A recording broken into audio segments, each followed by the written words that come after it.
بسم الله الرحمن الرحيم الحمد لله رب العالمين بارئ الخلائق أجمعين باعث الأنبياء والمرسلين والصلاة والسلام على خير خلقه وأشرف بريته العبد المؤيد الرسول المسدد المصطفى الأمجد المحمود الأحمد سيدنا ومولانا أبي القاسم المصطفى محمد اللهم صل على محمد وآل محمد.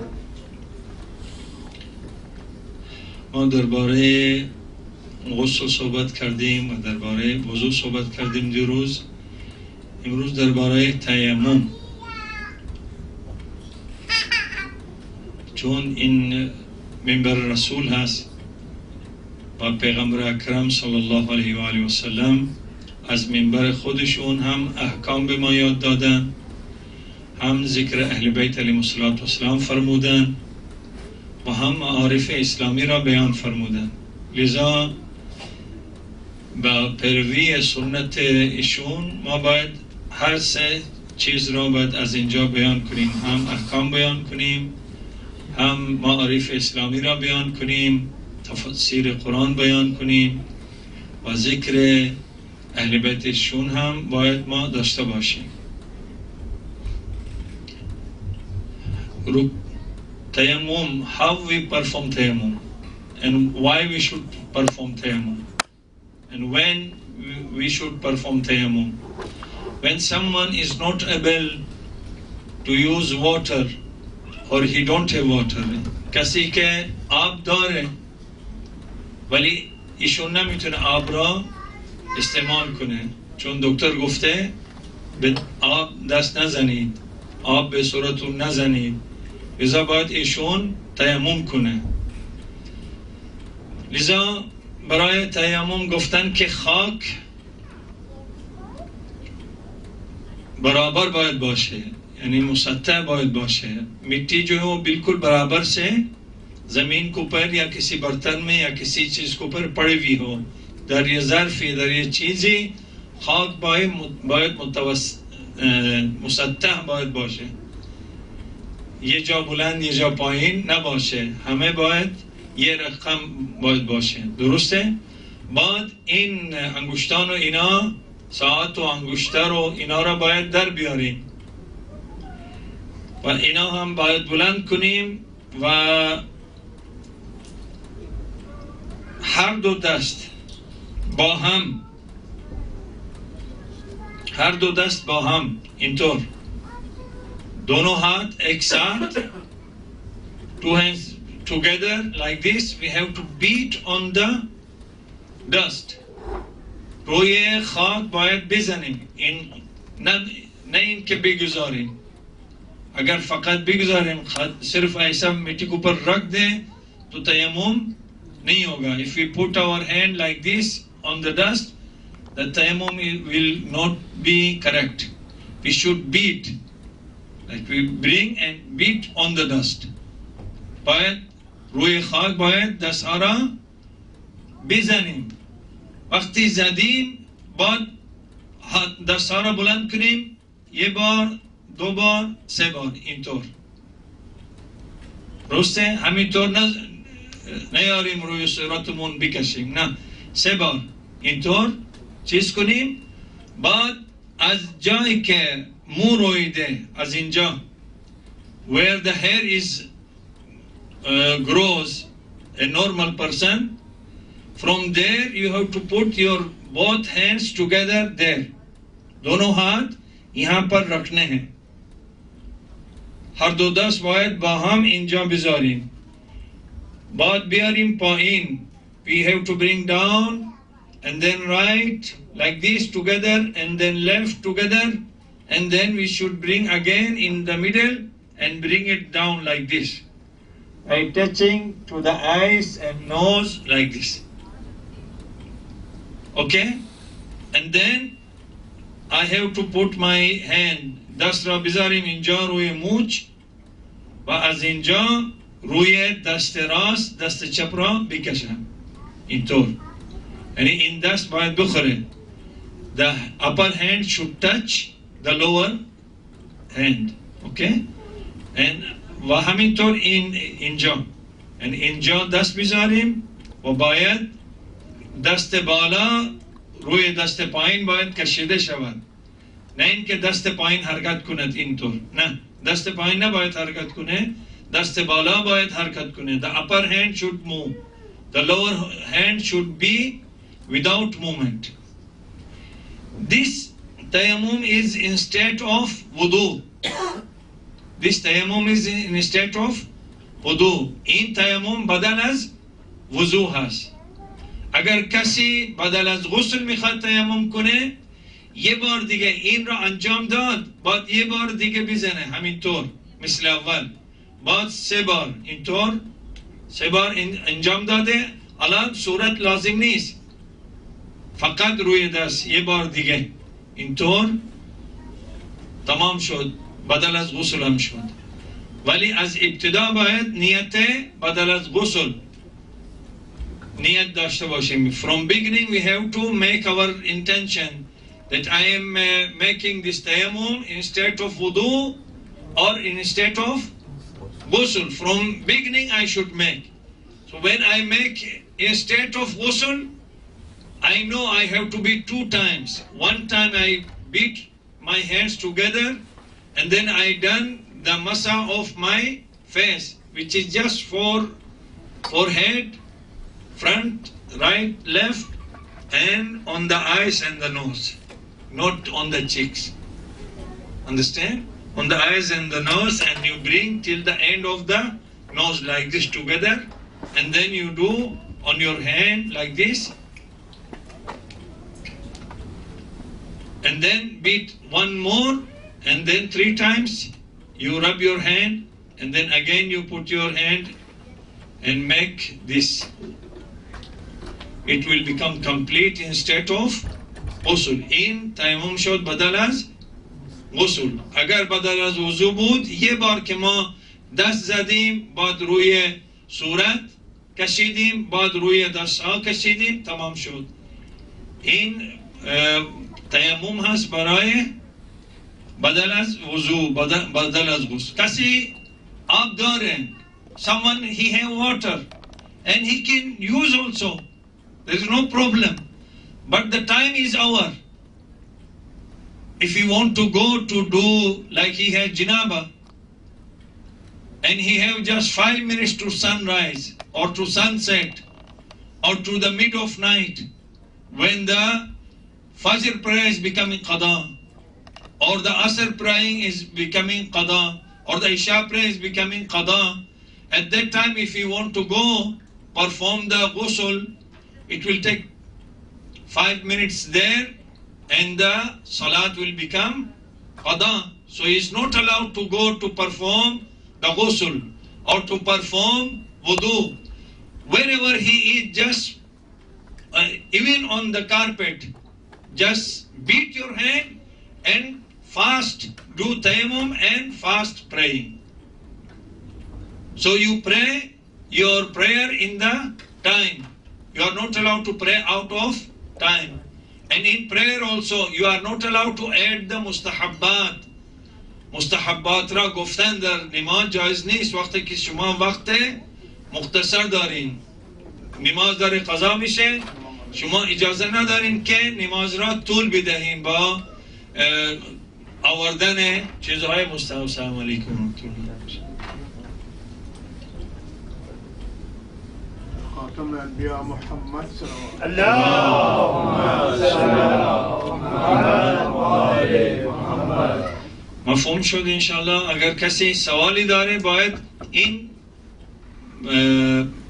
مشروح باید گفته بشه، باید شرح داده بشه، ولی متاسفانه ما وقتمون کم هست، لذا اشاره میکنیم که یه چیزی که خیلی مهم هست شما بدونین، باید برین مطالعه کنین. الان الحمدلله اینترنت کتابها پوره، همه جور کتاب اونجا هست، برین اونجا مطالعه کنید و اونا که تفصیلات این تیمم، تفصیلات غسل، تفصیلات وضو، همه چیز را باید اونجا ما مطالعه کنیم و انشالله بفهمیم اونا. بر محمد و آل محمد صلوات.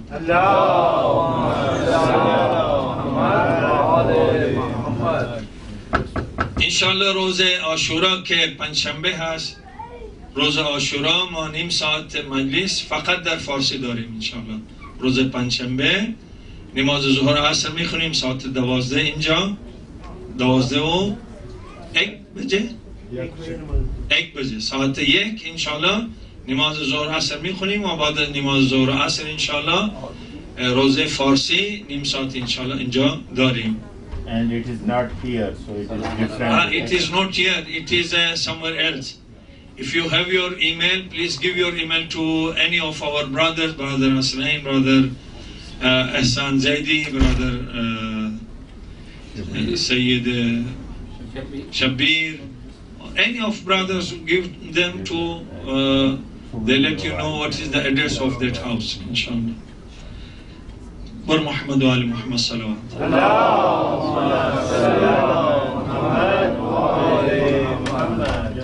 ما صحبت هایمون درباره ایمان بود، یعنی اعتقاد، عقاید و اعمال. عرض کردیم که ایمان ما نمیتونیم به دست بیاریم، حاصل کنیم ایمان را الا این که صبر داشته باشیم، و صبر نمیتونیم داشته باشیم الا این که عشق داشته باشیم، شوق داشته باشیم برای نعمات الهی، نعمات ابدی خداوند تبارک تعالی که در بهشت خداوند تبارک تعالی این نعمات را برای مؤمنین، برای متقین، برای پرهیزگاران خداوند تبارک تعالی آماده کرده. درسته؟ و ایمان را، صبر را نمیتونیم داشته باشیم الا مگر خوفی داشته باشیم، خوف از جهنم، خوف از عذاب الهی. اگر این خوف در ما ایجاد شد، اگر از عذاب الهی بترسیم و عذاب الهی را باور کنیم، عذاب الہی پر یقین رکھیں، عذاب الہی کو ہم اسی طریقے سے جانیں جس طریقے سے ہم آگ کو جانتے ہیں. ہمیں معلوم ہے کہ اگر آگ میں ہم نے ہاتھ رکھا تو ہمارا ہاتھ جل جائے گا، اس میں کوئی شک اور شبہ کی بات نہیں ہے. لہذا کوئی شخص تصور بھی نہیں کرتا کہ وہ اپنے آپ کو آگ میں ڈالے گا یا آگ کے اندر اپنے ہاتھ کو ڈالے گا، ایسا کوئی تصور نہیں کرتا. کیوں؟ معلوم ہے آگ کے اندر اگر ہاتھ ڈال دیا تو میرا ہاتھ جل جائے گا. میں نہانا نہیں جانتا ہوں، اگر میں دریا میں اگر میں کود گیا تو میں ڈوب جاؤں گا. ٹھیک ہے؟ لہذا میں کبھی دریا میں کود جانے کا تصور بھی نہیں کرتا، اس لیے کہ اس کا نتیجہ مجھے معلوم ہے. اور اسی طریقے سے اگر کسی از ساختمان بلند خودم را اگر پرت کنم نتیجه چی میشه؟ میمیرم، هلاک میشم. میدونم، وقتی میدونم اصلا تصور نمی کنم چه جایی که برم بالای ساختمان و ببینم پرت کنم چی میشه. ببینم، میخوام تجربه کنم خودم رو. میں اپنا تجربہ کرنا چاہتا ہوں کہ میں اگر بلڈنگ سے اپنا آپ کو گرا دوں تو دیکھتا ہوں کہ کیا ہوتا ہے. کوئی کرے گا ایسا؟ اگر اس کی عقل صحیح ہے، عقلش اگر سالم باشه اصلا تصور این کار را نمیکنه. حضرت آدم و حضرت حوا علیهم السلام دو تا پسر داشتن. کی بودن اونا؟ حابیل و قابیل، دو تا پسر. و حضرت آدم علیه السلام چی بود؟ کی بود؟ پیغمبر بود.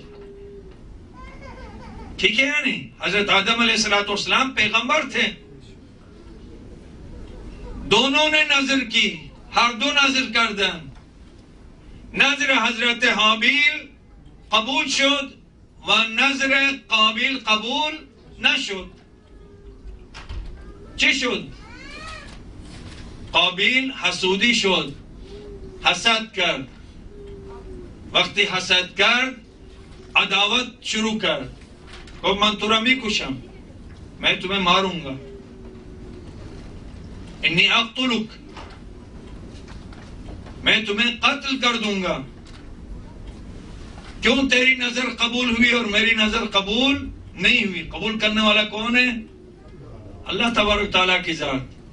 وہ ہر ایک سے اسی طرح سے قبول نہیں کرتا اور ہر ایک کا رد بھی نہیں کرتا.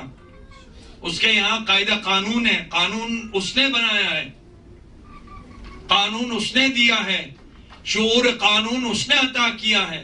یہ جو کچھ ہم بیٹھ کے بناتے ہیں قانون, اپنے ایسوسیشن کی, اپنے انجمن کی, اپنی حیات کی, یہ قانون بنانے کی صلاحیت کس نے دی؟ خداوند تبارک تعالیٰ نے دی ہے. ٹھیک ہے, تو قانون اس نے بنایا ہے, قانون اس نے دیا ہے, لہذا وہ خود قانون کی پابندی کرتا ہے جس کے اندر وہ دیکھتا ہے کہ اخلاص ہے. در ہر کجا اخلاص دید, در عبادت, در نظر,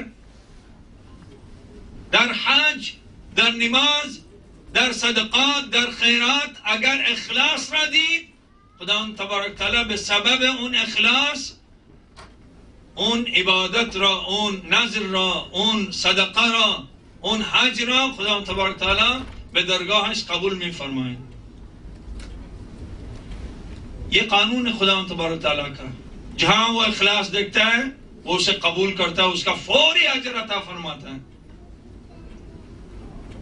ہمیں نہیں انتظار کراتا. بہت سے لوگ یہ سمجھتے ہیں کہ خداوند تبارک تعالیٰ نے قیامت کا وعدہ کیا ہے. کون قیامت کا انتظار کرے؟ ہم آج عمل کریں اور بیٹھے رہیں ثواب کا. اس نے خود کہا ہے مزدور سے اگر تم مزدوری کراؤ تو اس کا پسینہ خشک ہونے سے پہلے اس کو اس کا مزد, اس کا اجر شما بپردازید. هرچی وعده دادین بهشون بدین. و خودش ما را منتظر میذاره که قیامت وقتی اومدین بعد از چندین هزار سال بعد اجرتون را میدم. این کدوم انصاف شد؟ اینطور نیست. خداوند تبارک تعالی همون موقع اجرش را عطا میکند, اجرش را میدن. اگر قبول نداری سوره مبارکه مائده را بخونید.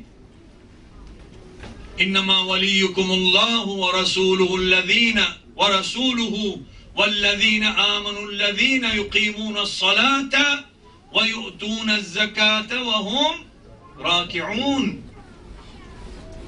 تمہارا ولی غیر از خدا هیچ کس نیست, فقط خدا ولی شماست و رسول او ولی شماست و اون مؤمنینی که نماز را قائم میکنن اونا ولی شما هستند و در حال رکوع زکات را میپردازند. تمہارا ولی صرف اور صرف خدا ہے, اس کا رسول ہے اور وہ مؤمنین ہیں کہ جو نماز کو قائم کرتے ہیں. بہت سے لوگ برادران کا پاکستان میں بھی تھا, کراچی میں بھی کچھ لوگ تھے, جب کبھی نماز کی بات کریں کہتے ہیں وہابی ہے. یعنی ہمارے یہاں نماز نہیں ہے, ہمارے یہاں روزہ نہیں ہے, یہ سب وہابیوں کے پاس ہے. وہابیوں کے پاس صرف نماز ہی نماز ہے اور اس کے علاوہ کچھ نہیں ہے. ہمارے پاس نماز بھی ہے, ہمارے پاس عزاداری بھی ہے. ہم دونوں رکھتے ہیں. اگر ہم ایک چیز رکھیں تو ہمارا ایمان ناقص ہوگا, ہمارا عمل ناقص ہوگا.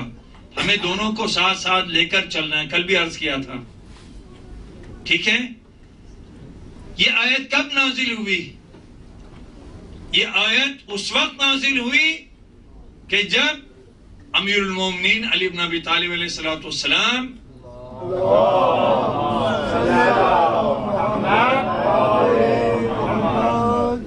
حالت نماز میں تھے, نماز پڑھ رہے تھے, اور ایک فقیر, ایک سائل, ایک محتاج مسجد میں داخل ہوا, اور مسجد میں داخل ہونے کے بعد اس نے مسلمانوں سے سوال کیا. اب وہ بڑے بڑے صحابی وہاں پر موجود تھے جن کے سخاوت کے بڑے بڑے تذکرے ہیں.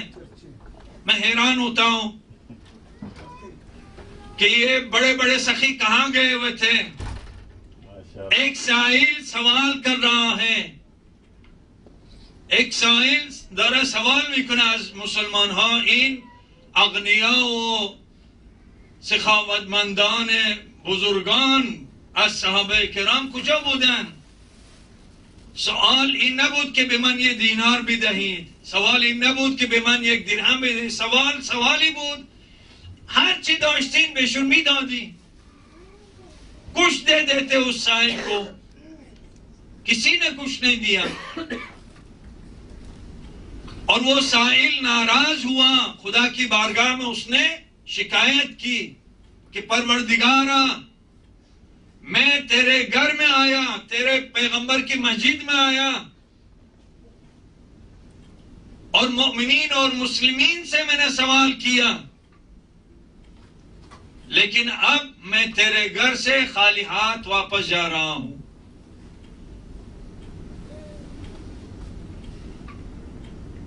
تو مورخین بیان کرتے ہیں کہ اس وقت علی بن ابی طالب علیہ السلام حالت رکوع میں تھے. امیر المومنین علیہ السلام در حال رکوع بود.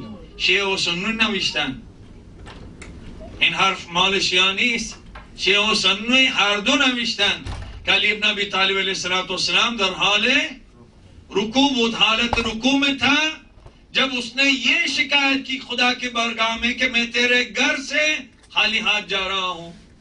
تو علی بن ابی طالب علیہ السلام نے اپنے ہاتھ سے اس سائل کی طرف اشارہ کیا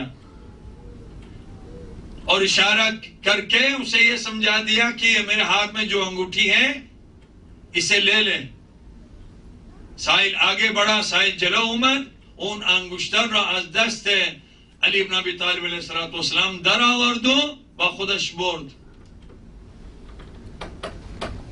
پیغمبر اکرم صلی اللہ علیہ وآلہ وسلم هم در حال نماز بود و وقتی نمازشون تمام شد جبریل امین از جانب خداوند جلیل فرود اومد، نازل ہوئے جبریل امین اور یہ آیے کریمہ لے کر نازل ہوئے. ایک انگوٹھی دی ہے علی بن ابی طالب علیہ السلام نے، اور اس ایک انگوٹھی کے بدلے میں خداوند تبارک تعالیٰ کیا انعام عطا کر رہا ہے، کیا اجر عطا کر رہا ہے، کیا ثواب دے رہا ہے. ایک انگوٹھی کے بدلے میں خداوند تبارک تعالیٰ وہی ولایت کہ جو خود اپنے واسطے اس نے انتخاب کیا ہے. اللہ اپنا آپ کو خلیفہ کہلاتا ہے، اللہ کو خلافت نہیں پسند. اللہ اپنے آپ کو رسول بھی نہیں کہلاتا، اپنے آپ کو نبی بھی نہیں کہلاتا. صحیح، وہ جتنا عہدے، کوئی عہدہ اسے پسند نہیں سوائے ولایت کے. اس نے ولایت کا انتخاب کیا اپنے لیے، تو وہی ولایت اپنے جو حبیب ہیں پیغمبر اکرم صلی اللہ علیہ وآلہ وسلم، ان کو بھی وہ ولایت عطا کی. اور وہی ولایت اس علی کو عطا کی کہ جس نے ابھی ایک صدقہ دیا ہے، ایک خیرات دی ہے، ایک سائل کو انگوٹھی عطا کی ہے. اس ایک انگوٹھی کے بدلے میں خداوند تبارک تعالیٰ نے علی بن ابی طالب علیہ السلام کو وہ ولایت عطا کر دی. نعرہ حیدری. اب اندازہ کریں کہ ایک انگوٹھی کے بدلے میں جب خداوند تبارک تعالیٰ علی کو ولایت عطا کر دے تو علی کی زندگی میں فقط یہ عمل تھا. علی بن ابی طالب علیہ السلام فقط این عمل خیر داشت در زندگی یا اعمال های زیادی داشت؟ بہت اعمال تھے علی بن ابی طالب کی زندگی میں. لہذا آپ اندازہ کر سکتے ہیں کہ علی بن ابی طالب السلام کو خداوند تبارک تعالیٰ نے کیا کیا عطا کیا ہوگا جس کا ہم تصور نہیں کر سکتے. اور پھر تاریخ میں یہ بھی ہے، کچھ صحابہ کو جب یہ پتا چلا کہ علی بن ابی طالب نے ایک انگوٹھی دی اور اس کے بدلے میں ان کو آئے ولایت نازل ہوئی ان کی شان میں، ان کے دل میں بھی شوق ہوا کہ ہم بھی کچھ انگوٹھی دیں، اور وہ بھی حالت نماز میں، وہ بھی حالت رکوع کا اندر علی کی نقل اتاریں، شاید علی کی طرح ہمارے لیے بھی کوئی آیت نازل ہو. اور انہوں نے وہ کی 40 انگوٹھیاں تک، 40 نمازوں میں، 40 رکوع کا اندر انہوں نے وہ انگوٹھیاں دی لیکن کوئی آیت نازل نہیں ہوئی. کیوں؟ اس لیے کہ انہوں نے قانون کے مطابق نہیں کیا. خداوند تبارک تعالیٰ کے یہاں قبولیت اعمال کے لیے شرط ہے کہ وہ عمل خالصتاً اللہ تبارک تعالیٰ کے لیے انجام پایا ہو. جہاں خداوند تبارک تعالیٰ نے کسی کے عمل میں خلوص دیکھا کہ اس نے یہ 2 رکعت نماز صرف اور صرف میرے خاطر اس نے پڑھی ہے، وہ فوراً وہ 2 رکعت نماز اس سے قبول کر لیتا ہے. اور اگر ہم زندگی بھر نمازیں پڑھیں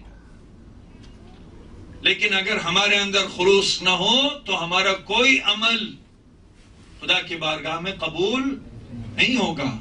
ہم اہل بیت کے ماننے والے ہیں، شیعیان علی کہلاتے ہیں، علی کے فالوورز، علی کے نقش قدم پر چلنے والے. علی کا نقش قدم، ہر قدم خلوص، ہر عمل میں خلوص، ہر مقام پر خلوص، ہر منزل پر اخلاص. لہذا ہم بھی اپنے اندر تھوڑا سا اخلاص پیدا کریں. اگر وہ خلوص ہمارے عمل میں آ گیا تو ہمارے اعمال خدا کی بارگاہ میں قبول ہوگا. اور اگر وہ خلوص ہمارے اندر خدا نہ کرے، وہ پیدا نہ ہوا اور زندگی بھر ہم اعمال پہ اعمال انجام دیتے رہے، اگر خلوص نہیں پیدا ہوا تو ہمارا کوئی عمل خدا کی بارگاہ میں قبول نہیں ہوگا. حابیل سے قبول ہوا اس کا نذر اور قابیل سے اس کا نذر قبول نہیں ہوا، تو قابیل کو حسد ہوا حابیل سے اور اس نے کہا کہ میں تمہیں قتل کر دوں گا. تو قابیل نے کیا جواب دیا؟ قابیل نے کہا کہ میں تمہاری طرف اپنے ہاتھ نہیں بڑھاؤں گا، اگرچہ تو مجھے قتل کر دے، اگرچہ شما من را قتل کنید من دستم را به سوی شما دراز نمی کنم، انی اخاف الله رب العالمین. چرا؟ من از خدای پروردگار عالمیان می ترسم، میں خدا سے ڈرتا ہوں، میں خوف رکھتا ہوں. خدا سے ڈرنے کا مطلب خدا کے عذاب سے میں ڈرتا ہوں، اس لیے میں اپنا ہاتھ آگے نہیں بڑھاؤں گا. قتل تو کجا، میں تمہیں کوئی ڈکا بھی نہیں دوں گا. یہ ہولی ہم بے شما نمیدم چرا صد به شما را قتل کنم. چرا؟ من از خدا یہ پروردگار عالمیان می ترسم. این ترس اگر در کسی پیدا شد اون ایمان داره. ہر کسی کے دل میں بھی یہ خوف خداوند تبارک تعالیٰ کے عذاب کا اگر اس کے دل میں خوف پیدا ہوا تو اس کے دل میں ایمان کا آ جانا یقینی ہے.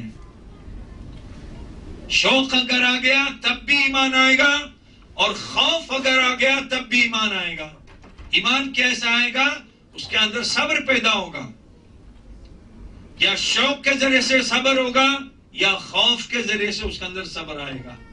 اور کل میں نے عرض کیا امیر المومنین علی بن ابی طالب علیہ السلام نے فرمایا کہ جو آخری درجے پر فائز ہیں، جو ایمان کے اعلیٰ ترین مقام پر فائز ہیں، وہ لوگ ہیں کہ لولا الاجل الذی کتب اللہ علیہم، وہ اجل، وہ موت کا وقت کہ جو خدا تبارک تعالیٰ نے ہر انسان کے لیے لکھا ہے، اس کے لیے ایک وقت معین ہے. اگر وہ وقت معین نہ ہوتا تو جب یہ جنت کی نعمتوں کے بارے میں سوچتے ہیں تو اتنا وہ جنت کی نعمتوں کو اپنے سامنے اٹریکٹیو اس طرح سے دیکھتے ہیں کہ اس کے تک پہنچنے کے لیے وہ روح جسم سے جدا ہونے کے لیے تیار ہو جاتی ہے. لیکن وہ وقت اور وہ اجل، وہ معین جو ہے وہ انہیں بچا لیتی ہے. مدینہ منورہ ہے، پیغمبر اکرم صلی اللہ علیہ وآلہ وسلم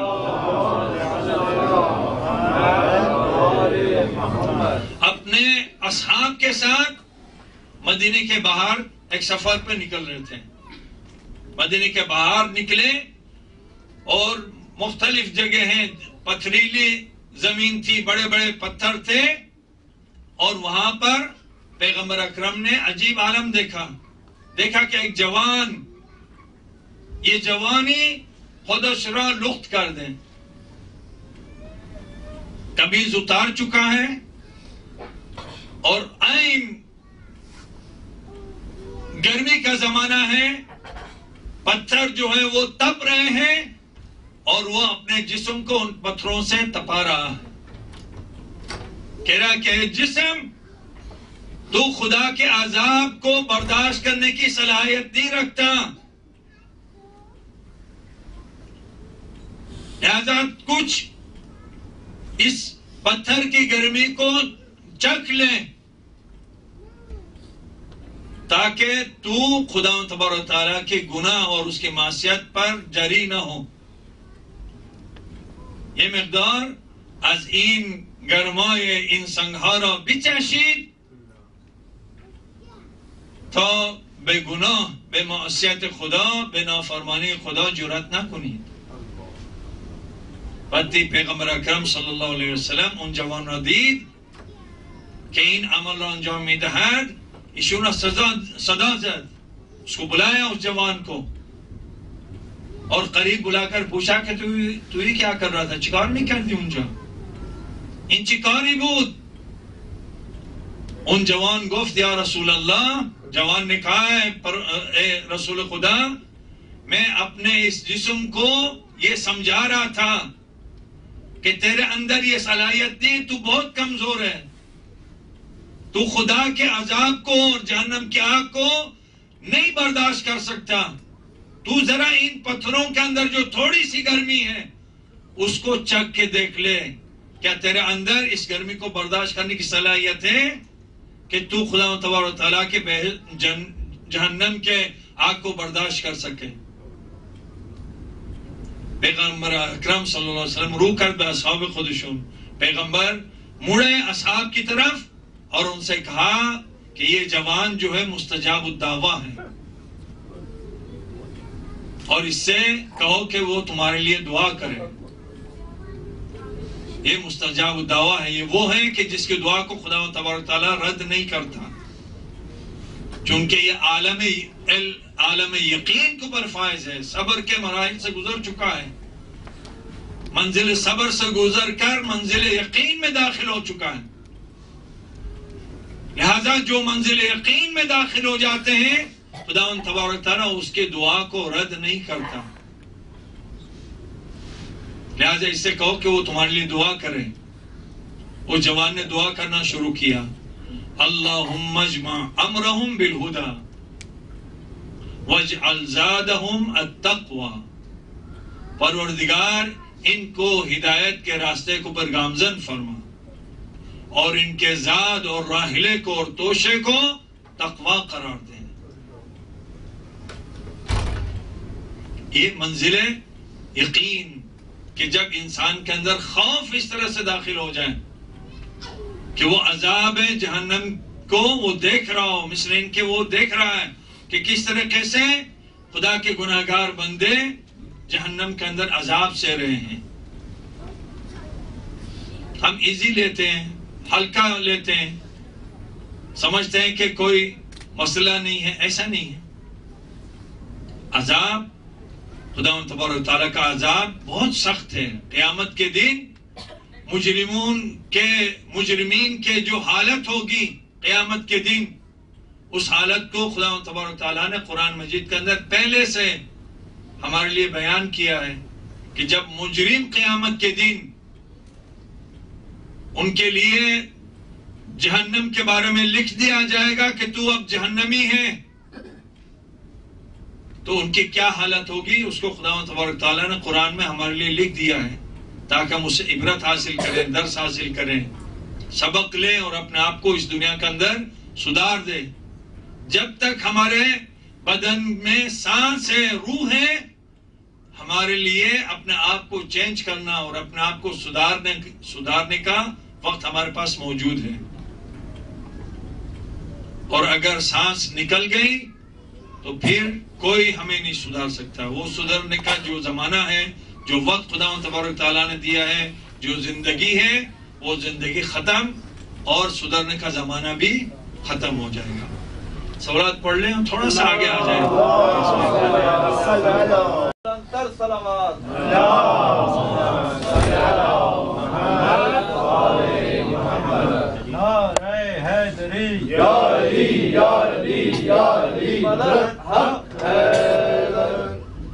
پھر بھی سلوات پڑھیں.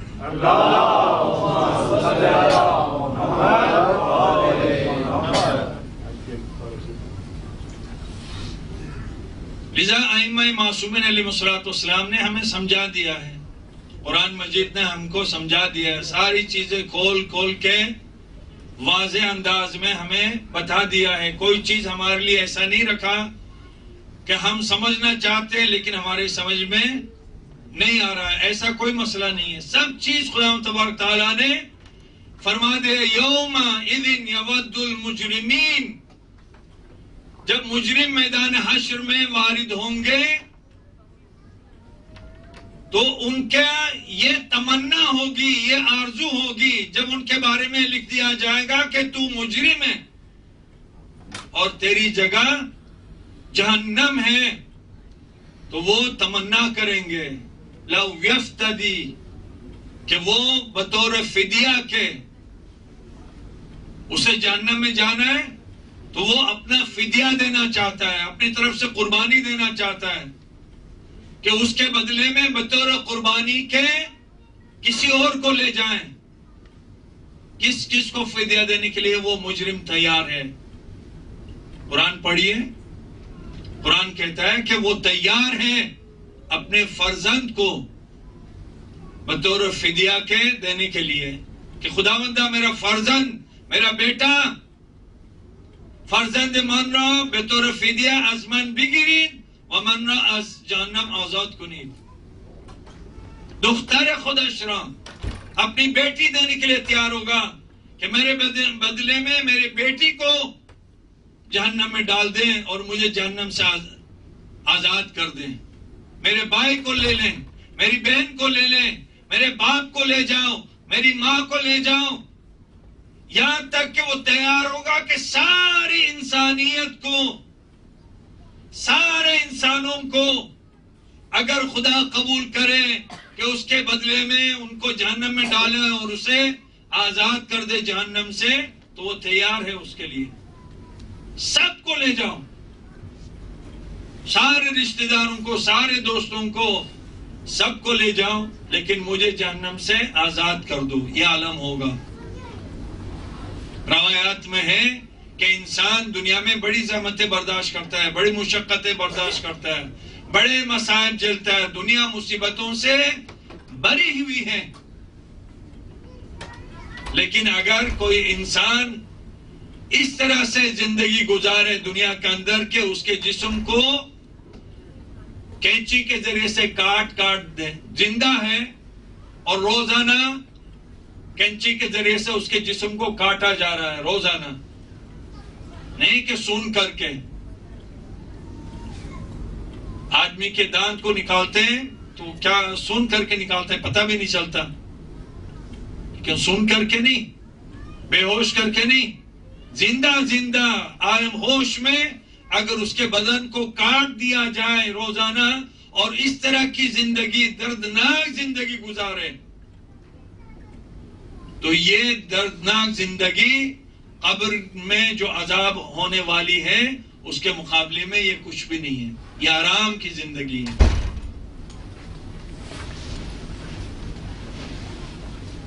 یہ بہت آرام کی زندگی ہے. لیکن قبر میں جب جائے گا، خدا نہ کرے قبر میں اگر اس کو عذاب ہو رہا ہوگا، تو وہ جو دنیا میں دردناک زندگی اس نے گزاری ہے، وہ قبر کے اس عذاب کے مقابلے میں اسے بڑی آرام دہ زندگی معلوم ہوگی کہ وہ بڑی آرام دہ زندگی تھی.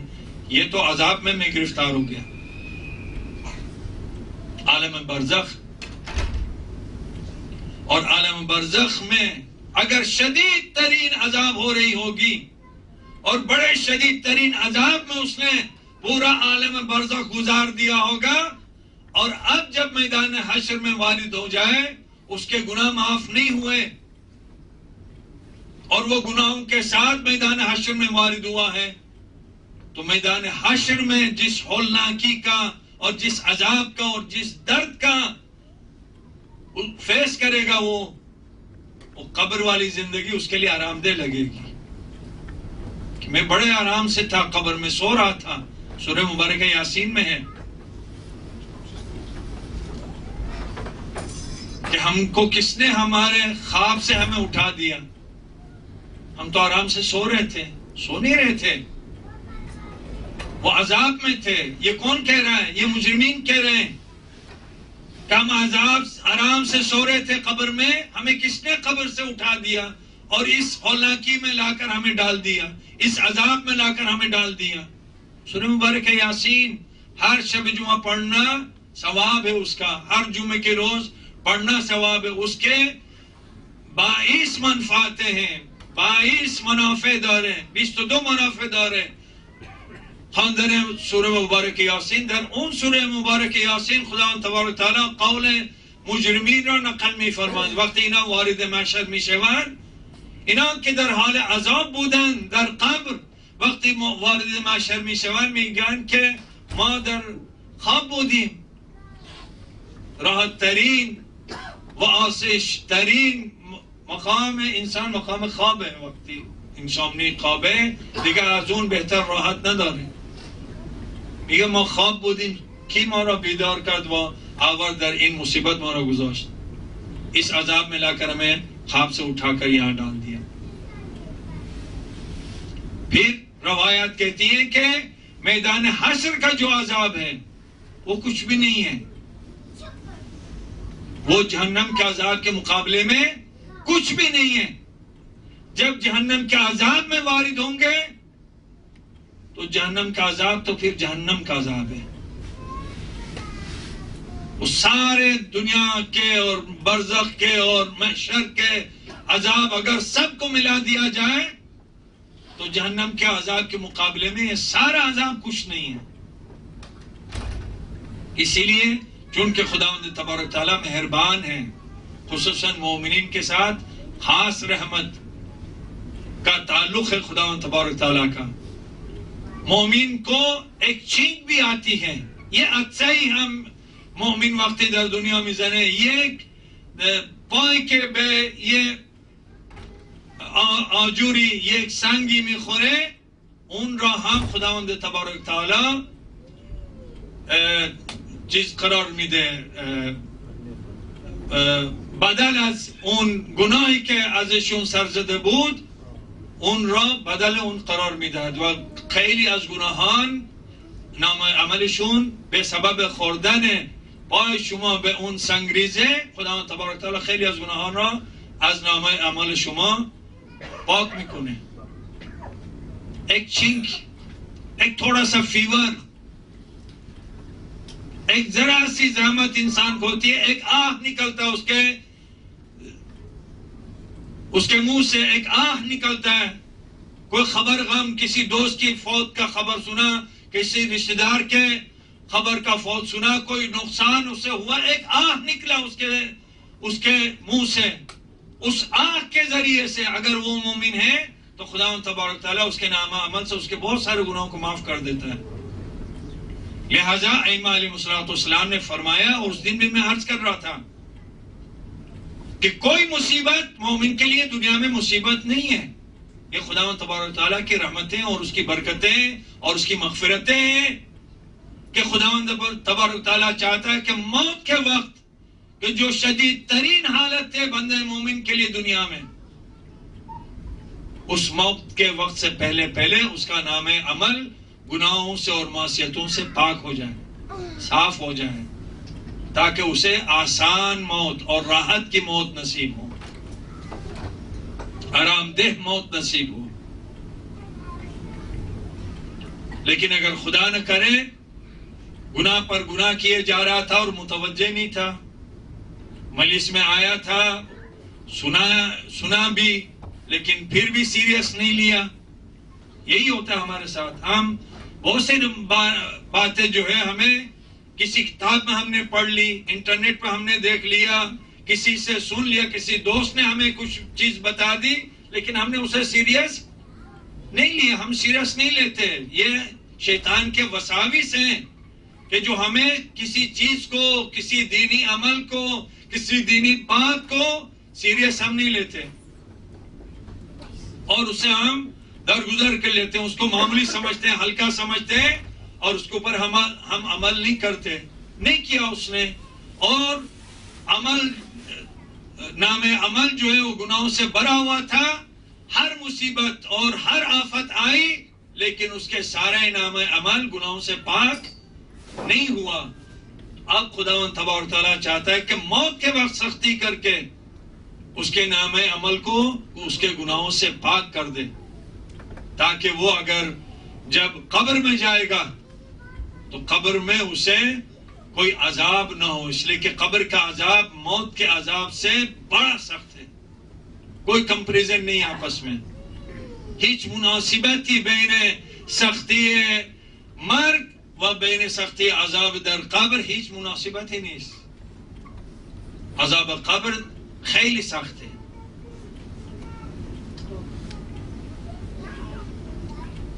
لذا قبر میں بھی اگر خدا نہ کرے وہ نہیں ہوا, خدا تبارک تعالیٰ چاہتا ہے مومن کو عذاب قبر زیادہ ہوتا ہے, اس لیے کہ قبر میں کوئی اسے نہیں دیکھ رہا.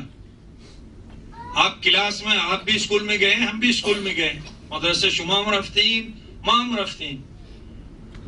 اگر یہ خطای از ما سر زد, معلم مهربانی اگر داشتیم نمیاد جلوه بچه های دیگه ما را کتک نمیزنه, دوسرے بچوں کے سامنے ہمیں ذلیل نہیں کرتا. اگر معلم مہربان معلم ہے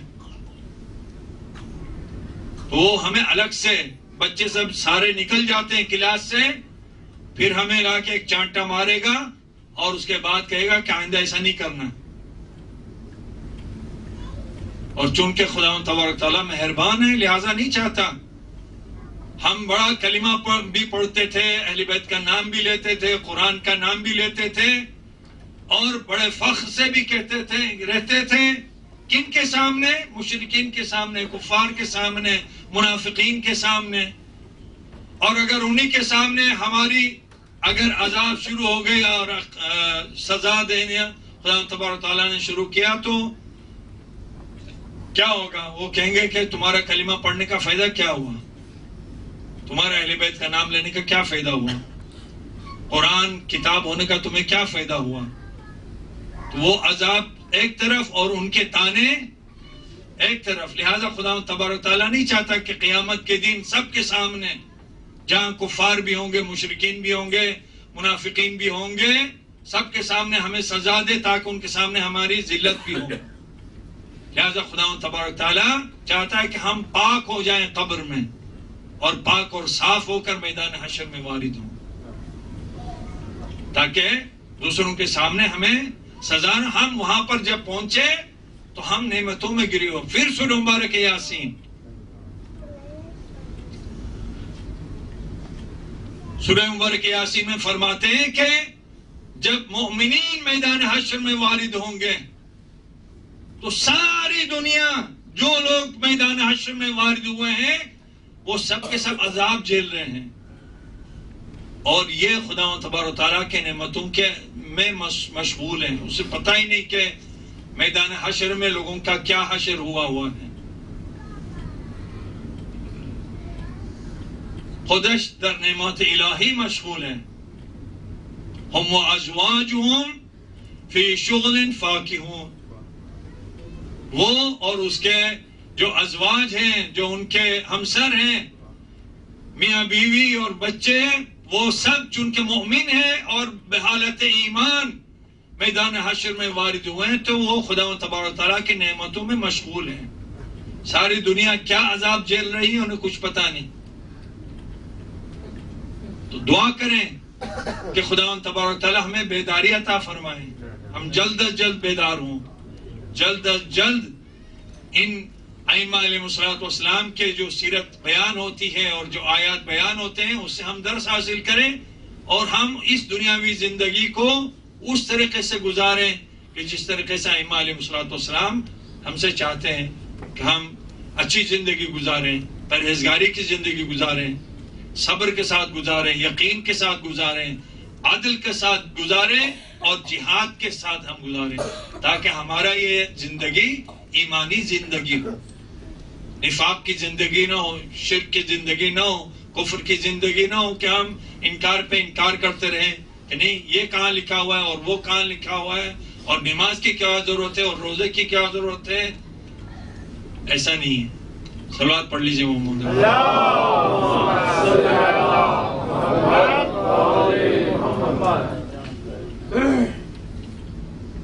اور ہمیں دنیم کہ امام حسین علیہ السلام قیام فرمود برائے چی؟ برائے دین، برائے اسلام. دین و اسلام مرکب ہست بے عقائد و اعمال. دین اور اسلام دو چیز کا نام ہے، عقیدہ اور عمل. صرف عقیدے کا نام دین نہیں ہے اور صرف عمل کا نام بھی دین نہیں ہے کہ آدمی عمل پہ عمل کیے جا رہا ہے، بس اللہ کا نام لو اور عمل کرو. نہیں، دین سب سے پہلے ہم اپنے عقائد کو درست کریں. صحیح عقیدے کی بنیاد کے اوپر ہم جو عمل انجام دیں گے وہ عمل خداوند تبارک تعالیٰ کی بارگاہ میں قبول ہوگا. اس لیے خداوند تبارک تعالیٰ نے فرمایا اِلَّا الَّذِينَ آمَنُوا، سارے انسان خسارے میں ہے سوائے مؤمنین کے. اور پھر فرماتے ہیں وَعَمِلُوا الصَّالِحَاتِ، اس ایمان کی بنیاد کے اوپر جو اعمال صالحہ انجام دیتے ہیں وہ نجات پائیں گے. وَتَوَاصَوْا بِالْحَقِّ، اور جو ہمیشہ جب کبھی کسی سے کوئی بات کریں گے تو حق کی بات کریں گے، حق کے لیے سفارش کریں گے کہ دیکھو حق اوپر کاربند رہنا. قرآن حق ہے، اہل بیت حق ہیں، پیغمبر اکرم صلی اللہ علیہ وسلم برحق ہیں، ان کی تعلیمات برحق ہیں، ائمہ علیہ السلام برحق ہیں. یہ سفارش تھی. جو لوگ میدان کربلا میں آئے تھے وہ بچے تھے تو ان کے زبان پر ایک ہی بات تھی، وہ خواتین تھی تو ان کی زبان پر ایک ہی بات تھی، وہ مرد تھے تو ان کی زبان پر ایک ہی بات تھی کہ اپنے امام وقت کی حفاظت کا خیال رکھنا، امام وقت کی حمایت کرنا، امام وقت کی نصرت سے منہ نہیں موڑنا،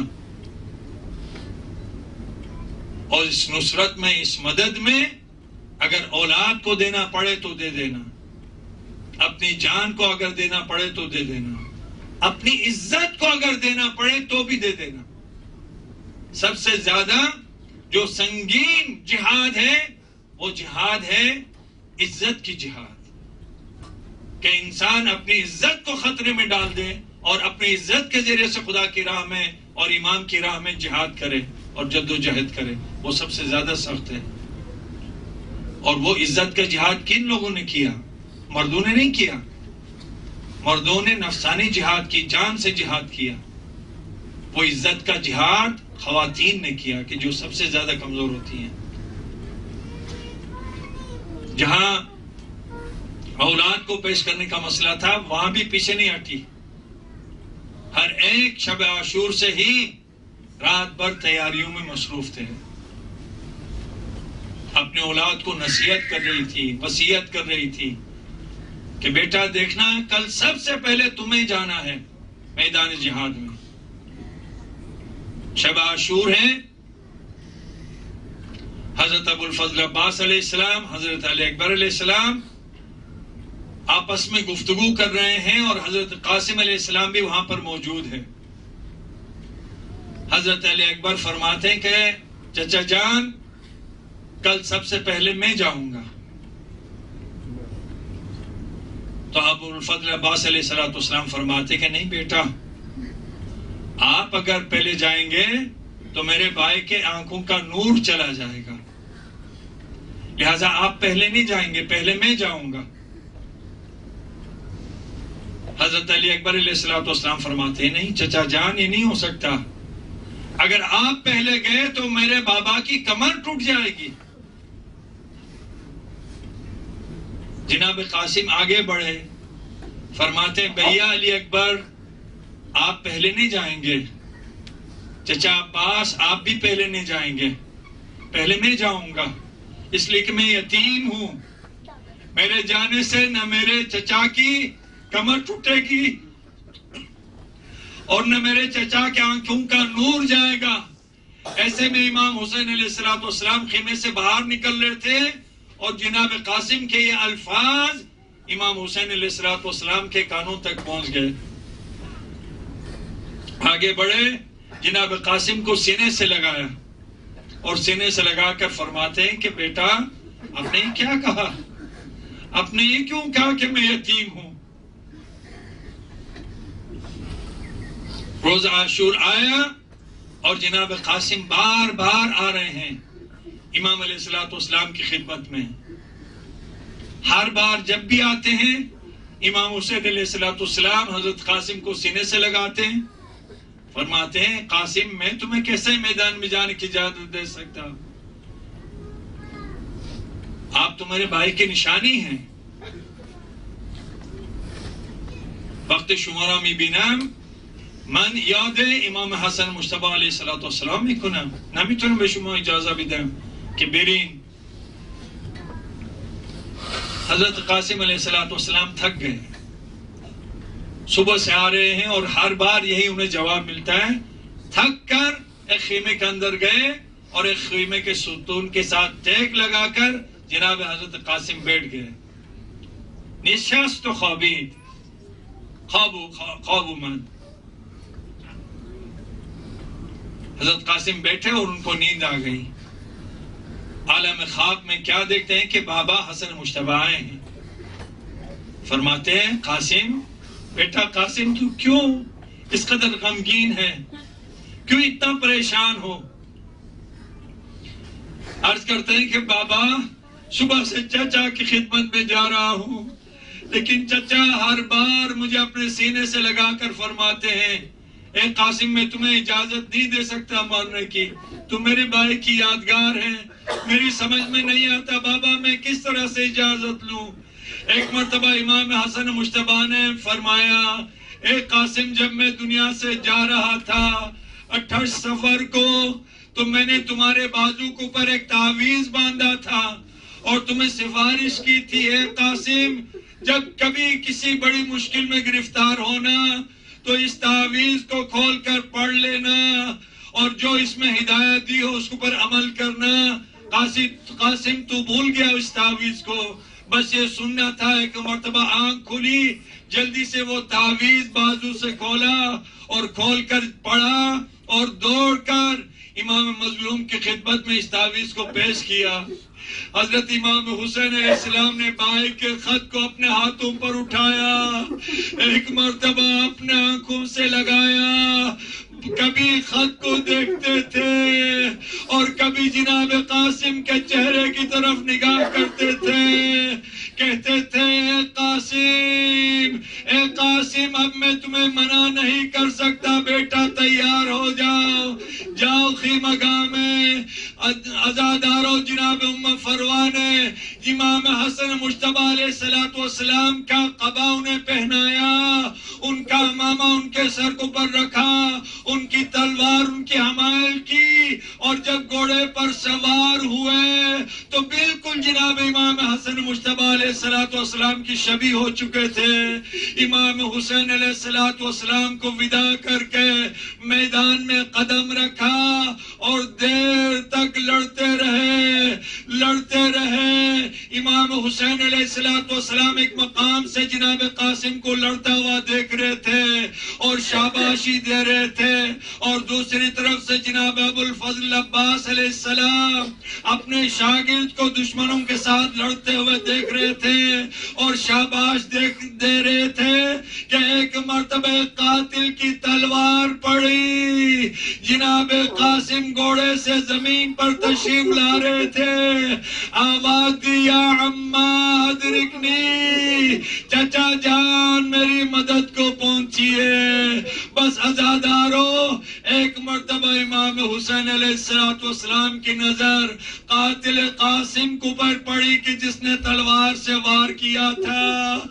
عزادارو جناب ابو الفضل عباس کو آواز دے کر کہا اے ابو الفضل عباس خبردار قاسم کا قاتل بھاگنے نہ پائے. بس عزادارو ایک طرف سے امام مظلوم نے لشکر پر حملہ کیا اور ایک طرف سے ابو الفضل عباس نے لشکر پر حملہ کیا. ایک دائیں طرف کے لشکر بائیں طرف کو دوڑنے لگی اور بائیں طرف کا لشکر دائیں طرف کو دوڑنے لگی. جناب قاسم پکارتے جاتے تھے ہائے چچا ہائے چچا ہائے چچا. عزادارو سارے شہدائے کربلا نے امام مظلوم کے ساتھ انہوں نے شرکت کی ہے, ان کے تمام مظلومیت میں شرکت کی ہے, لیکن یہ جناب قاسم ہے جو پامالی لاش میں صرف شریک ہوئے ہیں. سارے شہداء کے لاش اٹھا دیے گئے تھے, جناب قاسم کے لاش پامال ہوا جس طریقے سے امام حسین علیہ السلام کا لاش پامال ہوا. لیکن عزادارو ایک فرق کے ساتھ, جب امام مظلوم کا لاش پامال ہوا تو میرا امام مظلوم شہید ہو چکا تھا, جسم میں جان موجود نہیں تھی. لیکن جب قاسم کا لاش پامال ہوا تو جسم میں جان موجود تھی اور قاسم پکارتے جاتے تھے ہائے چچا.